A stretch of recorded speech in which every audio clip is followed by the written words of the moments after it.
Baik, kita tengok ini adalah bahagian C. Okay, bahagian C, soalan 11. Raja 10 menunjukkan perbualan antara Ali dan Mutu.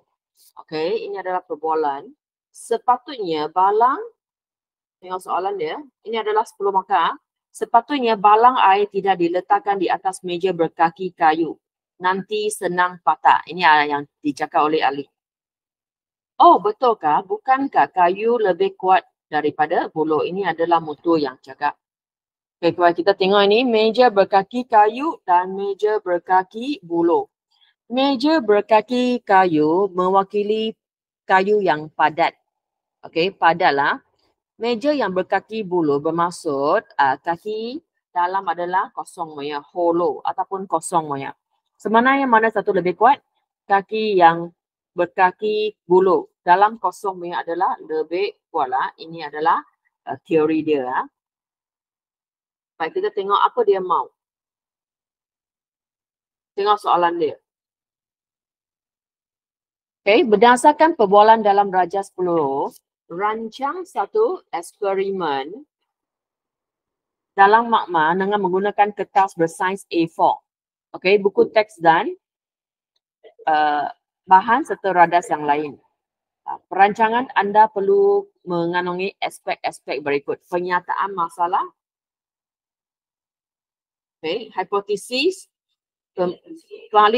pemboleh ubah dimanipulasikan, pemboleh ubah bergerak balas, lakar susunan bahan dan radas, jangkaan pemerhatian, 3 aspek yang perlu untuk dilukis dalam carta palang. Okay, kita pergi tengok jawapannya satu demi satu. Baik, kita tengok soalan nombor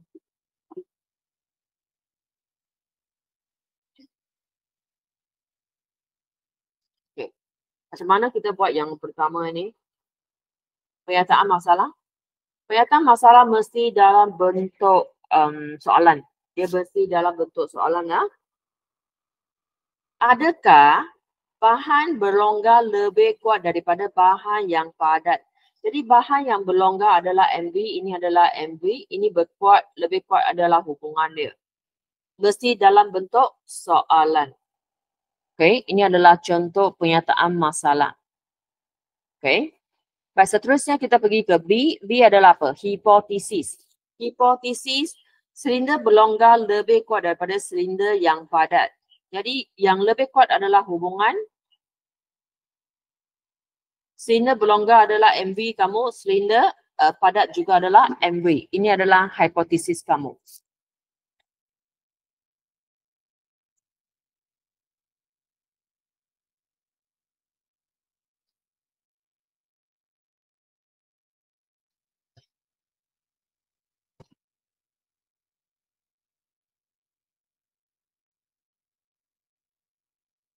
Okay, next kita pergi ke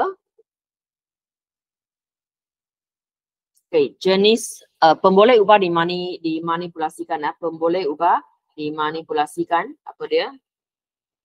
Pemboleh ubah dimanipulasikan adalah jenis silinder. Ataupun kalau you tak tahu, you tuliskan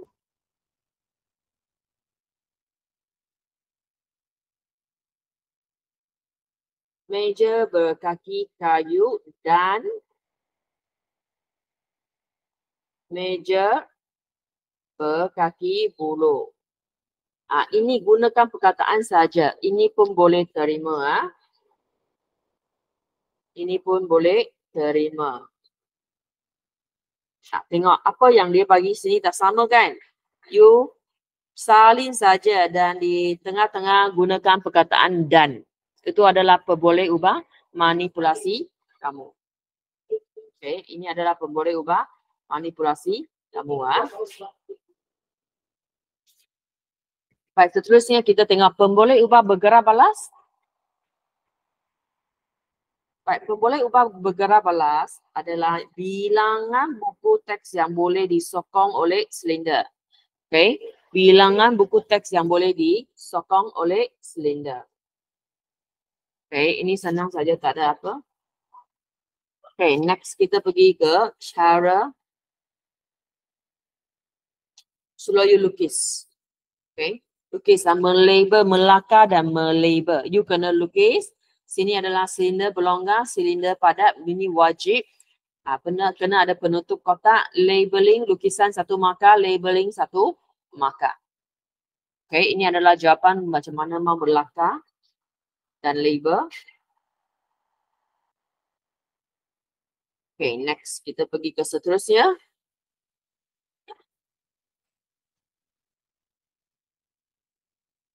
Okay, jangkaan pemerhatian. Jangkaan pemerhatian macam mana mau buat? Ada dua cara. Okay, cara pertama adalah you gunakan jadual. You lukis jadual. Jadual kena isi dengan MV. Okay, berongga, padat. Okay, 10, 5. Ini ada bilangan buku teks yang boleh disokong. Ini adalah you punya awi. Kena isi penuh jadual. Jadual tak boleh ada kosong. Cara pertama ini. Cara kedua adalah you gunakan ayat. Modal dengan silinder berongga dapat menyokong lebih banyak buku teks berbanding modal yang dengan silinder padat. Dia boleh guna ayat. Mana satu lebih senang? Jadual adalah lebih senang. Ini adalah cara buat jangkaan pemerhatian. Okay, seterusnya adalah 3 aspek. Menyatakan 3 aspek.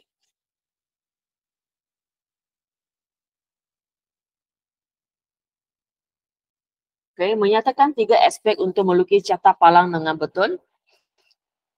Okay, jadi untuk ini kita ada 3 jenis. Dalam silibus kita ada 3 jenis. Pertama adalah graf garis. Kedua adalah graf bar.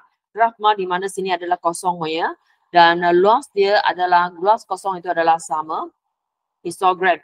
Kita 3 jenis dalam kita punya silibus. Jadi untuk menjawab soalan ini, you ada 2 cara.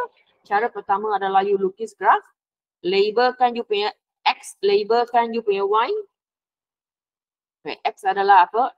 X jenis silinder, Y bilangan buku teks yang boleh disokong dan graf.